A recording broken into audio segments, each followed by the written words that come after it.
my role is to offer an overview this evening of some of the issues that pertain to the central theme of the event, which is the institutions required for economic development. When I first got the invitation from Jerry to participate in this, Jerry Holton to participate in this event, this seemed like a very large question. So in consultation with some of the people here in the room, I've narrowed it down somewhat to something which I hope will be fresh knowledge, but have a great bearing on the debates that are taking place in Wales around this topic. So I've entitled this presentation Brexit, Devolution and Economic Development in England, for reasons which I hope will become clear. The ground I want to cover this evening is this. I want to provide you with some context, say something about the economics, politics and government trends within England. I want to say something about how local economic development is practiced in England, and I want to identify what I'm going to call a kind of UK orthodoxy. Very obvious in England, but I think present also in other parts of the United Kingdom. Say something about the way in which this context and this ideology, if you like, has shaped the pattern of devolution in England since 2010, and then look in more detail at subnational economic development policy as it's evolved over that period. I want all of that really to be a prelude to thinking about economic development in the context of what my co-author Andres Rodriguez Poses talked about recently as the revenge of the places that do not matter. He's written a paper about this recently, which I think very valuably brings together a range of perspectives to think about the places which have been excluded from the new forms of economic development which we can see emerging in the UK and in other places around the world, and to sketch out where we might look for some alternatives to the orthodoxy that I've talked about, which I see is implicated in the geography of Brexit and in the particular way in which devolution and economic development has been pursued in England over recent years. So let me say something about the context of in which all of this is occurring. England is, of course, a nation within a devolved UK, but it's not a devolved nation. And that's the great paradox. It's the largest country in the UK, but it's not mentioned anywhere in any devolution legislation. The governance of 4/5 of the UK population then becomes quite a big issue. In part, we see the emergence of English identity, regional identities as a response to devolution to Scotland, Wales and Northern Ireland. I want to say something about the extent to which England is marked by long-standing and wide regional inequalities. You know about that, but it's important just to remind ourselves of it. It's important to say something about how these long-standing patterns have interacted with a shorter-term cycle of austerity, which has had very uneven geographical impacts in the UK. And I think I'm going to suggest that these lie behind a particular geography of Brexit in England. And what we've seen as a result of all of these things is the destabilisation of old political certainties. All kinds of interesting things, troubling things, potentially opportune things emerging in England at the moment, which we need to work our way through. So we know that England is a regionally divided country. I'm not going to dwell on these sorts of data. We can talk about them later if people think they're important. But we know that England is characterised by, in the UK more generally, by widening economic gaps.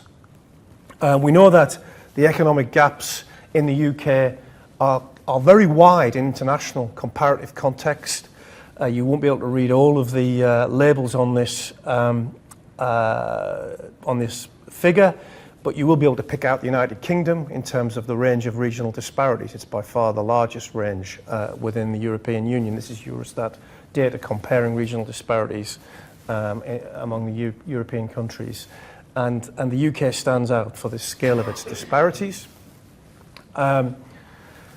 We know that there are a number of factors which underpin this wide scale of disparities which have grown over recent times. differences in educational performance, differences in the performance of children at school, reflected also in the proportions of people staying on for higher education, differences in the ability of regions to retain graduates. All of these things are well known, but are worth reminding ourselves about. Other aspects of regional inequalities in England are perhaps less well known. There's been a lot of discussion over recent times about the opioid crisis in the United States, but I think there's evidence of something similar occurring in these left-behind places within England. So alongside these well-known differences in GDP per head and so on, are very significant social and economic problems which are becoming deeply entrenched, reflected in poor health outcomes as well as the more obvious social and economic indicators. Again, we could talk about these in more detail, but places like the northeast, the northwest, places like Blackpool, which was covered in great detail and interestingly by the FT recently, South Yorkshire, the east coast, places like Lincolnshire, notably Brexit heartlands, it's worth pointing out in an English context. We also know that England has a very skewed economy. Much of recent wealth accumulation, or a very large proportion of recent wealth accumulation in England has been in property and land rather than in productive activities. So we have a situation where 7.14 trillion is tied up in housing wealth in the UK, and 80% of recent growth over the last 10 years in England has occurred within London and the southeast. So as Britain has become a consumption, debt-fueled, housing-based economy, that's benefited some parts of England more than others.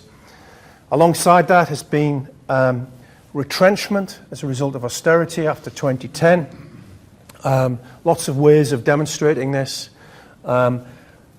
Massively affected the large northern cities and cities in the Midlands more than it has the prosperous parts of the southeast of England, expressed in this interesting graph which was produced by Birmingham City Council in 2012, the so-called Jaws of Doom graph as it's become known, illustrating how resources are being reduced while social needs, particularly adult social care, is increasing, putting enormous financial pressures on local authorities. And the first local authority in the country to go bust, of course, recently was Northampton. Interestingly, a Tory shire rather than a northern city. And we know that where austerity has had profound regional differences. I've already talked about them a little bit, but we see here that it's regions like the northwest, northeast, and Yorkshire and the Humber, Brexit heartlands, which have experienced significant cuts, whereas the change in spending has actually been positive in other parts of the country. All of this is reflected in the geography of the Brexit vote. Again, this will be widely understood in the room, so I don't want to dwell on this. I'm just reminding us that there is this set of interrelated factors lurking behind the outcome in the referendum. There's a very distinctive geography. My part of the world, the northeast of England, County Durham in particular, was a place which voted strongly in favour of Brexit. It contains all of these problems: falling house prices, rising opioid use, high unemployment, jobs that are being created of a very marginal kind, low paid, insecure, and so on.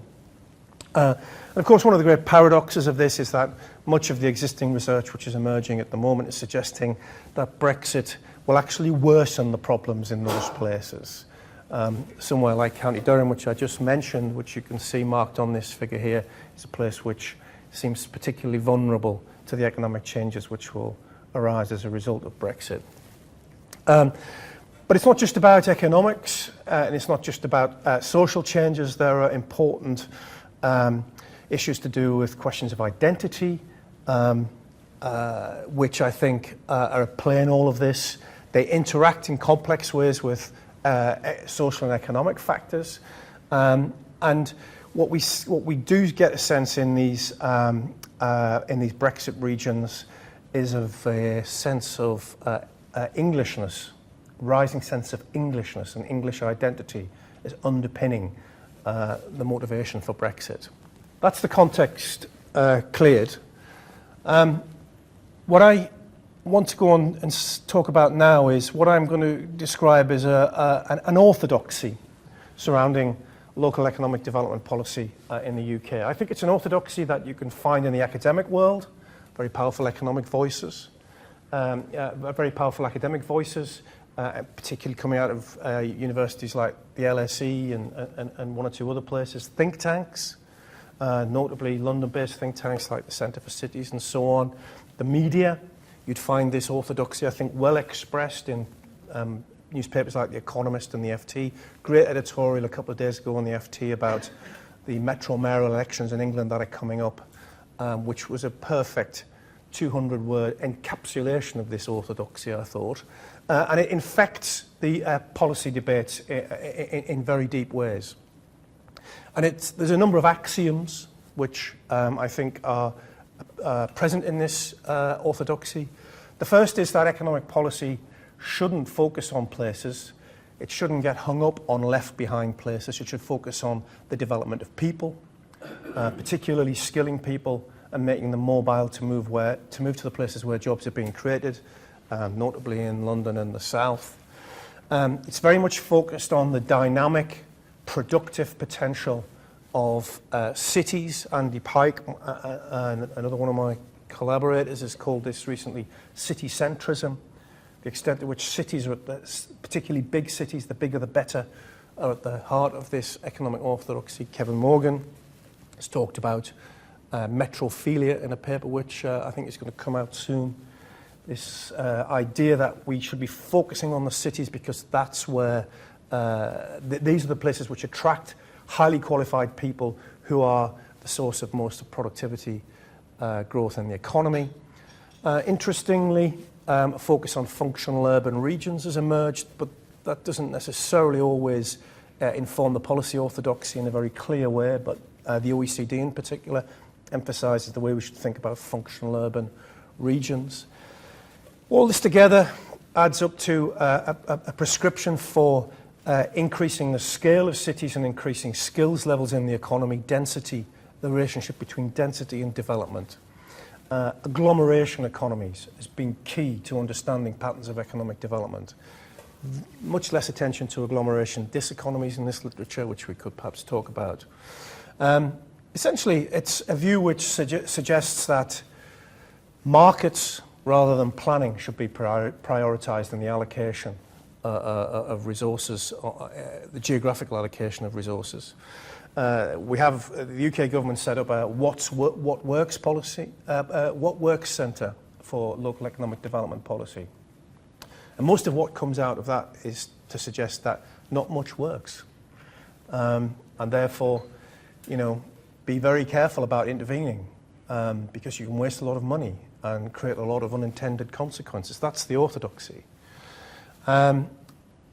Laid on this is the idea that we need new forms of governance, and very influential has been the idea that mayors, particularly metro mayors in the English context, which I'll talk about in a moment, are the key urban policy actors, very much influenced by the works of people like Benjamin Barber, who wrote a book a few years ago called If Mayors Ruled the World, which swept through the think tanks of London.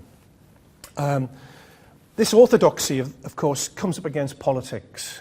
Very few politicians really want to implement entirely this orthodoxy because it runs up against all kinds of political difficulties.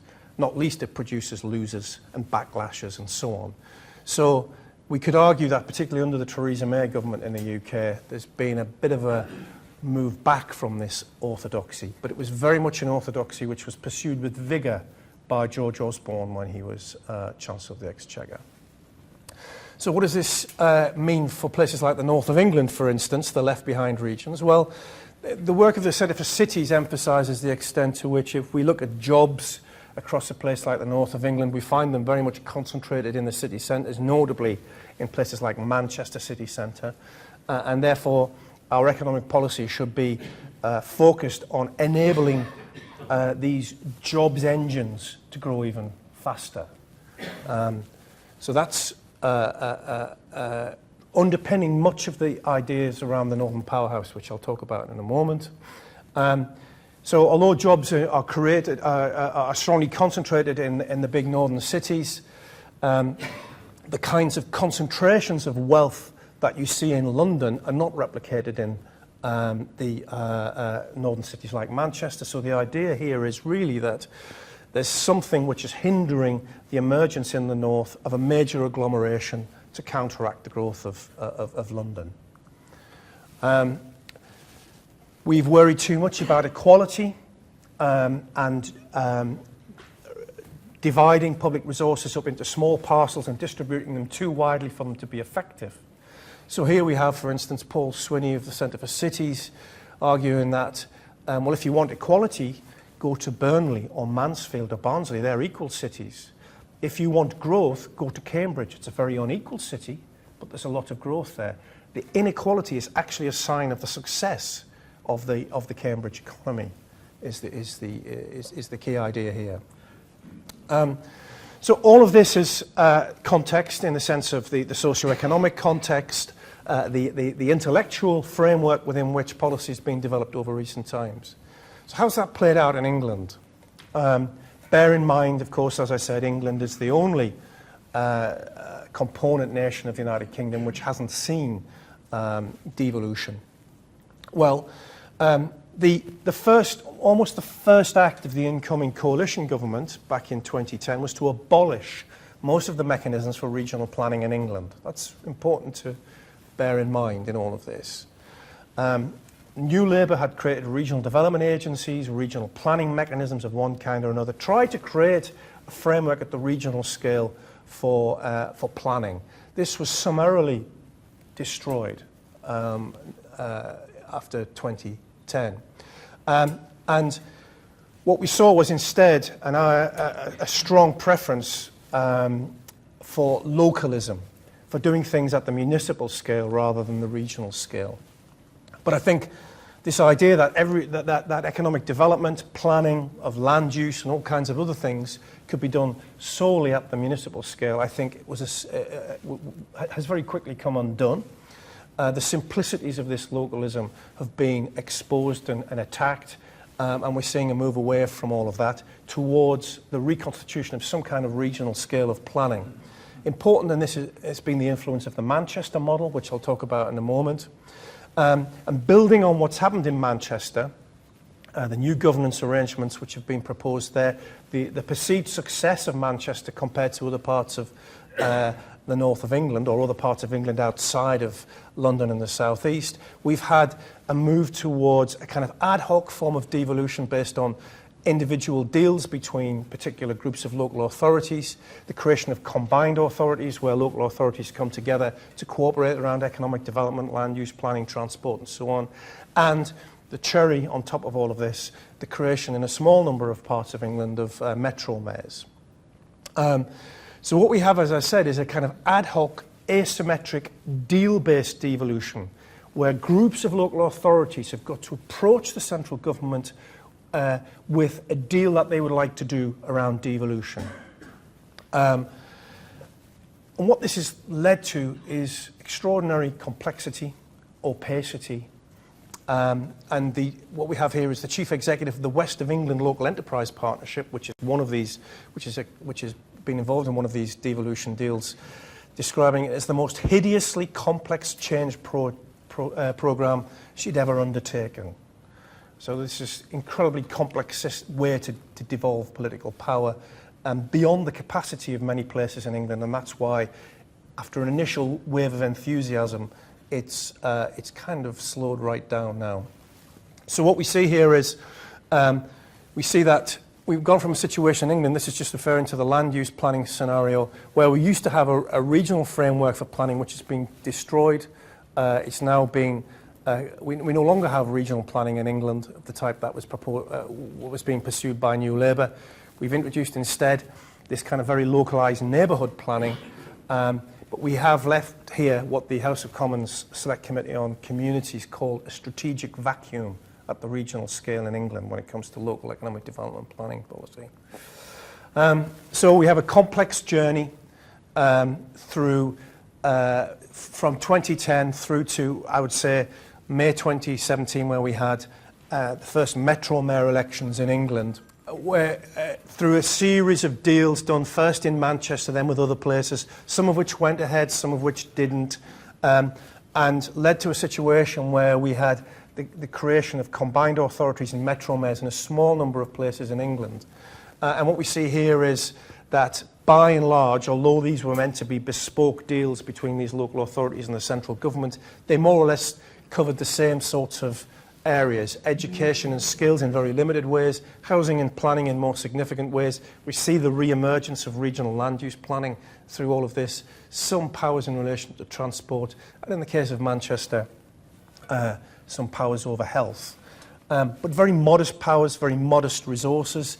£900 million in Greater Manchester over 30 years, not very significant amounts of money. The Manchester model, as I said, has been very influential in all of this, because the 10 local authorities in Manchester came together to cooperate back in the 1980s to create some structures of regional governance, particularly around transport planning. And it's this model which particularly influenced George Osborne in pursuing this idea of city regions governed by Metro Mayors as the solution to both the economic development problem and the devolution question in England. I'm not going to go through this in detail, but I can talk about it later if you want me to. So the idea is that Manchester is the model. Manchester is the place where huge amounts of, relative to other northern cities, huge amounts of international investment are going into particularly property development, residential and commercial property, on a scale that we're not seeing in other places.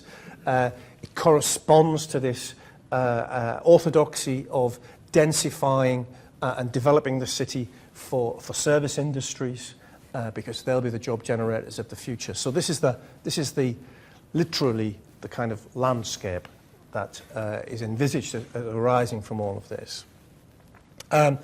With Carol Williams, who's not here but I think is about to arrive to speak tomorrow, I and others have done some work where we've queried the success story of Manchester.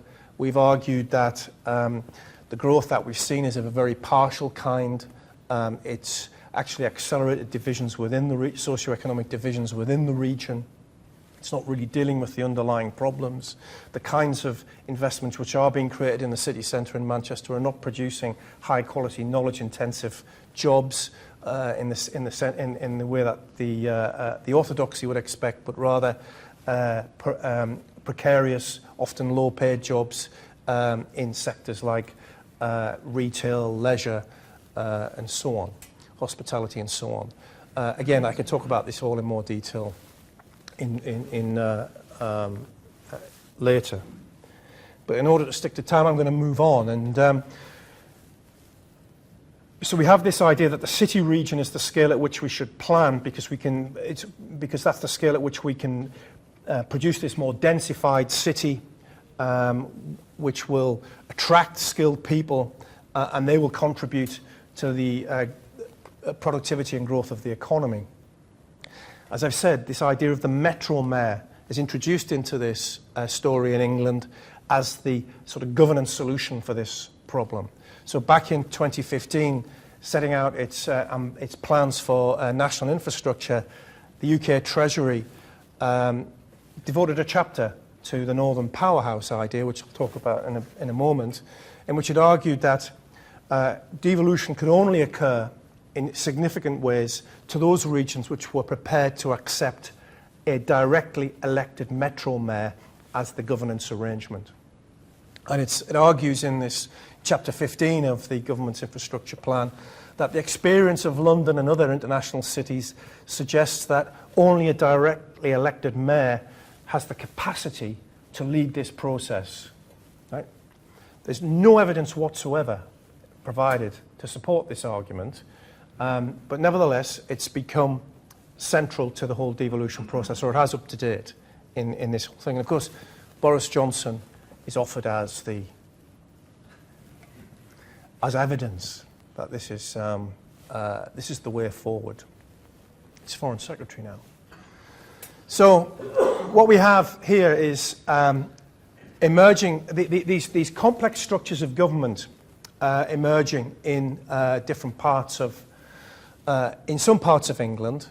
But the National Audit Office, for instance, looking at the English devolution deals, identified these incredible problems of complexity, opacity, lack of coterminosity between different actors at the city-region scale, endemic problems in the way in which this sort of ad hoc pattern of devolution affecting only some parts of England was rolling out.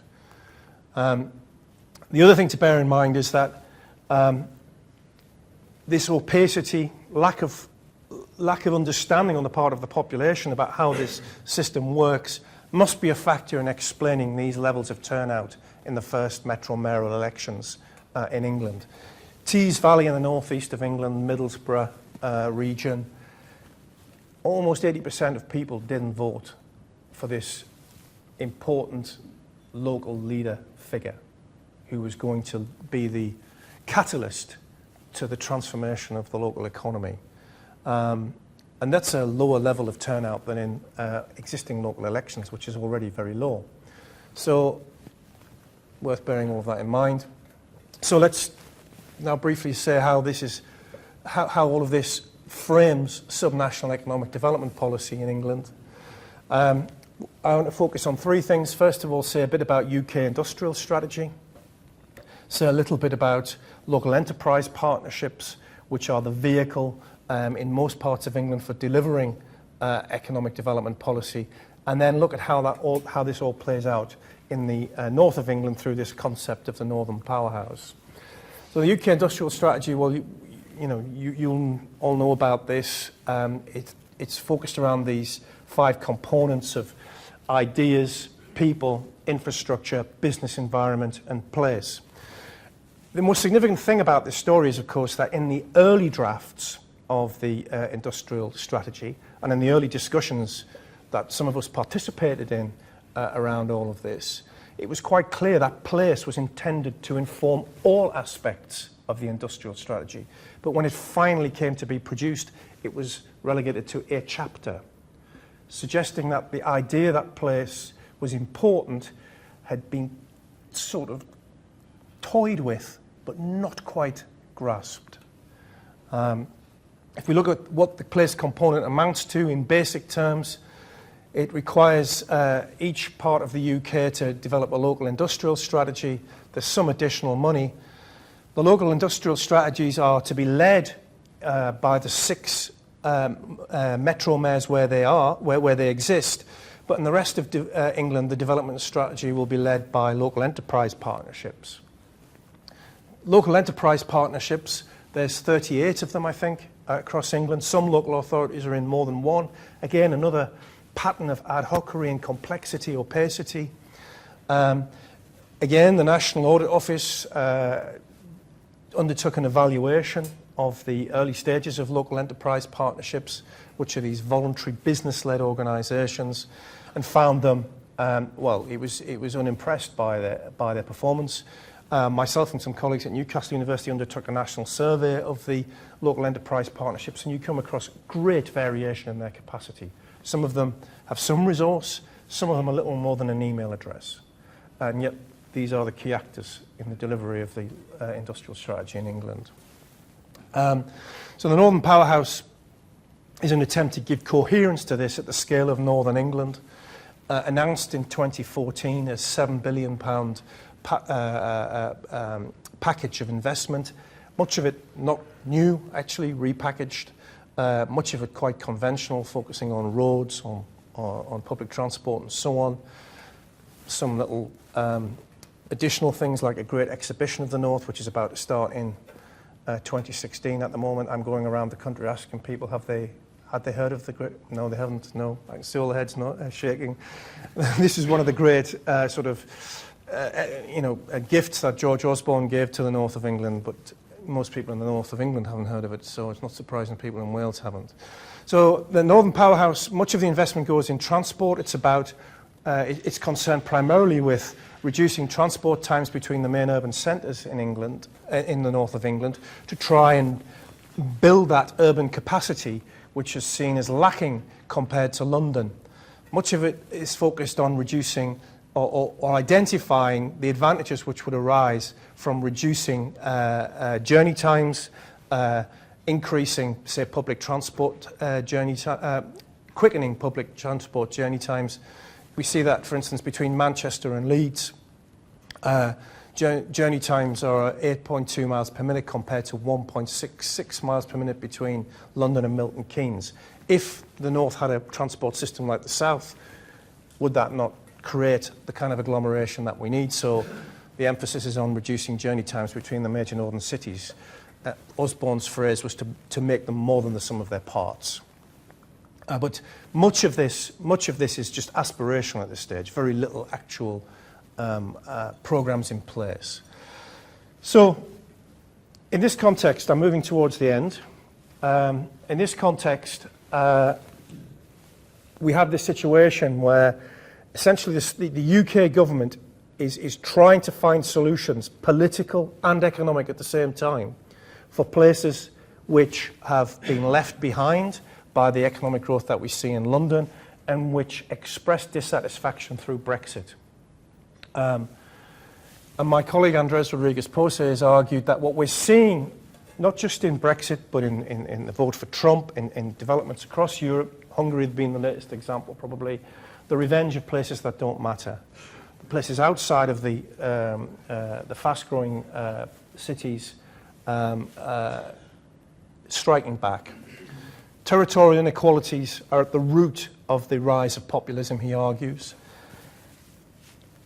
Arguing for agglomeration is not the answer, partly because big cities are not always the dynamic engines of growth that we think they are. Strong institutions are going to make a difference, but decentralizing and devolving power to less developed cities and regions is going to have its limits because they lack the resources to make use of the powers they're given. What we're seeing in these northern cities and regions and in other places around the world is the emergence of permanently dependent populations and territories, and we need to rethink the policy approaches that have led us to this situation. Why, we should be concerned about this because of recent developments, but of course we should also be aware that we're dealing with very long-term trends in an English context. Back in 1616, James I was worrying about the dominance of London over England. So this is not entirely new, but there's a new twist to this long-standing story. So I just want to say something now very briefly about the search for alternatives. And to summarize what I see as the central problem at the moment, the first is that we're seeing the limits of this property-based city centrism or metrophilia. We're seeing the limits of that in England. We're also seeing the limits of top-down industrial strategies. There isn't the capacity, the institutional capacity in England to deliver the kind of industrial strategy which the UK government is proposing at the moment, even supposing that industrial strategy amounts to anything. And we're also seeing the limits of metro mayors and combined authorities. They particularly lack significant power and resources to tackle the very serious problems that exist in their jurisdictions. Where would we look for new ideas in relation to all of this? Well, I think we're seeing the bubbling up of lots of interesting new ideas. We'll hear about the foundational economy tomorrow from Carol Williams, so I won't say too much about that. Rachel Reeves, the chair of the Business Select Committee in the House of Commons, has recently talked about the need to think about the importance of the everyday economy, the basic services which underpin, I suppose, civilized life, particularly in these left-behind places.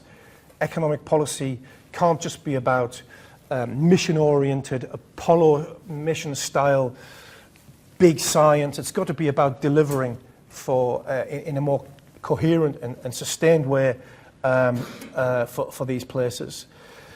The Preston model, the idea of using local procurement by anchor institutions like local authorities, universities and so on, has attracted a great deal of attention. The Economist, the Financial Times have written about it recently. Martin Sandbu in the Economist has written a very interesting set of articles recently about the need to create what he calls an economics of belonging. We need to recognise that one of the fundamental problems which we find in these left-behind places is a sense that these communities are being deliberately and systematically ignored, and Brexit, in particular in this country, gives a vehicle for to express that sense that they no longer have a sense of belonging to the wider national community. There are some interesting similarities between these different ideas, and there's some interesting differences between them as well, some of which I imagine will come out over the next day or two. But the big question, of course, is where is the political space in which they might thrive? The current UK government's completely absorbed by Brexit. Waiting in the wings is a government, a potential Labour government, which talks a lot about nationalisation. And it's not clear, though, that nationalisation will itself deal with the fine-grained and highly uneven nature of these problems around the country. So that's what I have to say to you this evening. Okay.